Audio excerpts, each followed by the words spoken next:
Virat கோலியுடைய master class இன்னிங்ஸை பார்த்தோம் 3வது one day மேட்ச்ல. இப்போ T20 சீரீஸ் ஆரம்பிக்க போகுது. 5 மேட்சஸ் கொண்ட இந்த T20 சீரீஸுடைய ஆரம்பத்துக்கு முன்னாடி 2 முக்கியமான விஷயத்தை அட்ரஸ் பண்ணிட்டு இந்த ODI சீரீஸை நம்ம டபால்னு க்ளோஸ் பண்ணிடலாம் அப்படின்னு நினைச்சேன். Boys girls my day hi from பாலம். விராட் கோலின்னு ஒருத்தர் மூச்சு முட்டை அடின்னு அடிக்கிறாரு, போட்டு பொலன்னு பழக்கிறாரு ஆப்போசிட் பவுலர்ஸை.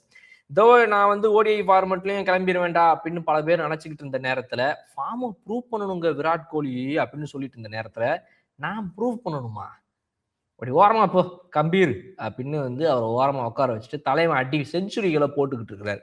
அப்படிப்பட்ட இந்த நேரத்துல நம்ம 2 விஷயம் முக்கியமா கவனிக்கணும். ஒண்ணு, விராட் கோலின்ற ஒருத்தர் இன்னைக்கு சூப்பரா அடிச்சாரு, சரியான ஒரு இன்னிங்ஸ், அதெல்லாம் ரைட்டு. அந்த இன்னிங்ஸ்ல முக்கியமா பார்த்தோம் அப்படின்னா அவருடைய வீக்னஸ்ன்னு எதுவுமே அவருக்கு பெருசா கிடையாது, 1-2 தான் இருக்கும். அதையும் அவர் ஓவர் கம் பண்ணிக்கலாம்னு வச்சுக்கோங்க. அதை கூட ஹேண்டில் பண்ண முடியாத அளவுக்கு நியூசிலாந்து பவுலர்ஸ் சொதப்பினார் தலைவன்றதான் மாசு. முக்கியமா பாத்தீங்கன்னா ஒரு வைட் அவுட் சைட் ஆஃப் ஸ்டம்ப்ல ஒரு நல்ல டீப் யார்க்கர் எவனாவது ஒரு 7th ஸ்டம்ப் கிட்ட 6th ஸ்டம்ப் கிட்ட போட்டு பாத்தீங்களா? இல்ல. ஏன் அப்படின்னா இவருடைய பேட்டிங்ல குழம்பி போய் அவங்களுக்கு என்ன பண்றதுன்னு தெரியல. அப்படி போட்டா சிங்கிளை தட்டி இப்படி தட்டி விட்டுறாரு, இப்படி போட்டா டபுளை போடுறாரு, அப்படி போட்டா 4 போடுறாரு, இப்படி போட்டா 6 போடுறாரு. என்னையா போடுறதுன்னு சொல்லி குழம்பி போயிட்டாங்க அவங்க. அது ஒரு பிரச்சனை. இன்னொன்னு பாத்தீங்கன்னா அந்த மேப்லேயே நீங்க பாத்தீங்கன்னா அவரோட அடிச்ச அந்த வேகன் வீல்ல அவருடைய மோஸ்ட் ஆஃப் த ரன்ஸ் கிட்டத்தட்ட அன்னைக்கு மேட்ச்ல டேரல் மிச்சலுக்கும் இவருக்கும் ரொம்ப சிமிலர் வேகன் வீல். பாத்தீங்கன்னா 2 பேருமே செஞ்சுரியன்ஸ் அன்னைக்கு மேட்ச்ல. 2 பேரும் பாத்தீங்க அப்படின்னா டீப் மிட் விக்கெட்ல தான் ஜாஸ்தி ரன்ஸ் அடிச்சிருந்தாங்க. ஃப்ரண்ட் ஆஃப் த ஸ்கொயர்ல தான் அவங்களுடைய அதிக ரன்ஸ் இருந்துச்சு. டேரல் மிச்சல் ஒரு சின்ன சேஞ்ச் என்ன அப்படின்னா அவர் டீப் பேக்வர்ட்ல கொஞ்சம் அடிச்சிருந்தாரு பின்னாடி, அவ்வளவுதான். அதை தாண்டி பாத்தீங்கன்னா 2 பேருக்குமே ரொம்ப சிமிலரா இருந்துச்சு. காரணம் என்ன அப்படின்னா 2 டீமோட பவுலர்ஸுமே அவங்க இந்த 2 பேட்ஸ்மேனுடைய ஸ்ட்ரென்த்துக்கே போட்டிருந்தாங்க. ஃபுல் பிச் டெலிவரிஸ் நிறைய அவங்களுடைய லெக்குக்கும் அவங்களுடைய ஆஃப் ஸ்டம்புக்குமே போட்டிருந்தாங்களே தவிர இந்த மிடில் அண்ட் ஆஃபுக்கு போட்டவங்க யாருமே நல்ல வைட் அவுட் சைடு இந்த வைட் பாப்பிங் கிரீஸ் கிட்ட போடுறது, அந்த வைட் லைன் இருக்கு பாத்தீங்கன்னா ட்ராம் லைன் கிட்ட வச்சு போடுற அந்த டெலிவரிஸை நிறைய அவங்க யூஸே பண்ணல. ரன்ஸுமே பாத்தீங்கன்னா இப்படிதான் அவங்களோட வேகன் வீல் இருக்கே தவிர இந்த தேர்ட் மேன் கிட்ட ரீஜியன்ல பேக்வர்ட் பாயிண்ட் ரீஜியன்ல இங்கிட்டலாம் ரன்ஸே அவங்களுக்கு பெருசா கிடையாது. ஸ்கொயர் கட்டுக்கான ஆப்ஷனே கொடுக்கல.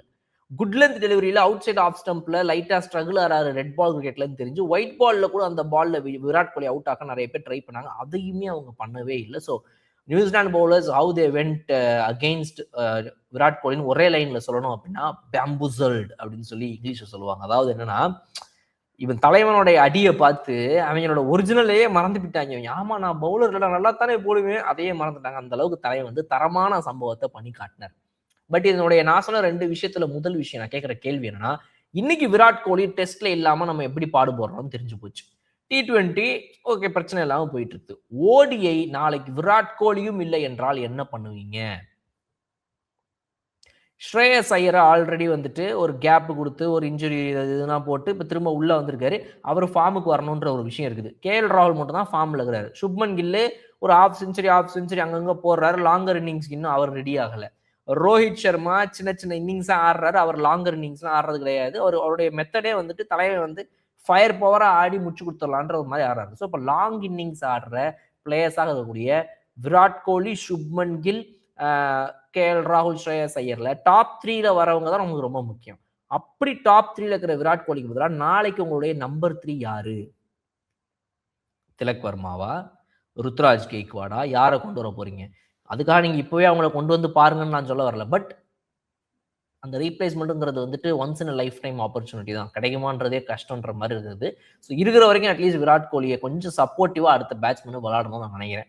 இந்த வீடியோவோட 2வது பாயிண்டா நான் அட்ரஸ் பண்ணணும்னு நினைச்ச ஒரு விஷயம், நிறைய பேர் சொல்லிட்டு இருக்காங்க ஆல்ரெடி, ரவீந்திர ஜடேஜாவுடைய இன்னிங்ஸ் பத்தி தான். அவர் கடைசியா ஒரு ஹாஃப் செஞ்சுரி ODIல போட்டது சச்சின் டெண்டுல்கர் விளையாடிக்கிட்டு இருக்கும் போதாமா. சச்சின் டெண்டுல்கர் அவர் 2012-13 ஆடிக்கிட்டு இருந்தாரு அப்படின்றாங்க. ஆமா அப்பத்தான் கடைசியா தலைமை ஹாஃப் செஞ்சுரி போட்டிருக்காராமா ODI ஃபார்மெட்டை பொறுத்த வரைக்கும் ஹோம்ல.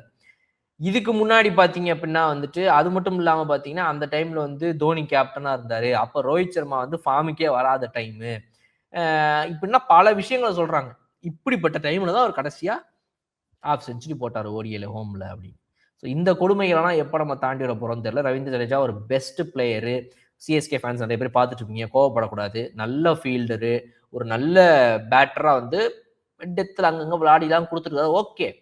பட் ஒரு ரவிச்சந்திரன் அஸ்வினுடைய அந்த காம்பினேஷன்ல இவங்க இருக்கும்போது சூப்பரா இருந்துச்சு. நீங்க ரவீந்திர ஜடேஜாவை பாயிண்ட் அவுட் பண்ற மாதிரி எதுவும் இல்லை. ஆனா இன்னைக்கு நீங்க அவரை பாயிண்ட் அவுட் பண்ற மாதிரி தான் எல்லாமே அமையுது. காரணம் அவருக்கு பார்ட்னரா அவருக்கு பவுலிங்ல இருந்த ரவிச்சந்திரன் அஸ்வின் இன்னைக்கு அவர் கூட கிடையாது. ஸோ இதெல்லாம் எப்படி ரவிச்சந்திரன் அஸ்வினோட காம்பினேஷன்ல இருக்கும்போது சூப்பரா விளையாடிட்டு இருந்தாரு ரவீந்திர ஜடேஜா. பட் ஆனா இப்போ ரவீந்திர ஜடேஜானால அந்த பெஸ்ட்டை கொடுக்க முடியுதா அப்படின்னா, ஒரு கை இல்லாம அவர் இருக்கிற இந்த நேரத்துல அவரால் வந்து அவருடைய பெஸ்ட்டை கொடுக்க முடியலன்றதான் உண்மை.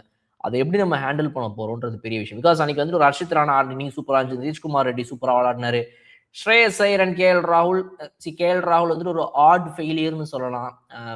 ஸ்ரேயஸ் ஐயரை பொறுத்த வரைக்கும் வந்துட்டு இப்பதான் கம்பேக் கொடுத்துட்டு இருக்கிறாரு ஒரு இன்ஜுரிக்கு அப்புறமான்றனால ஒரு காரணமா ஓகே விடலாம். பட் ஆனா ரவீந்திர ஜடேஜா அன்னைக்கும் அடிக்கல அப்படின்றது ஒரு கன்சர்ன் தான் அப்படின்றது நமக்கு ஒரு பார்க்க வேண்டிய விஷயம். ஸோ இதை எப்படி அட்ரஸ் பண்ண போறாங்க பிசிசிஐன்றதால நம்ம வெயிட் பண்ணி பார்ப்போம்.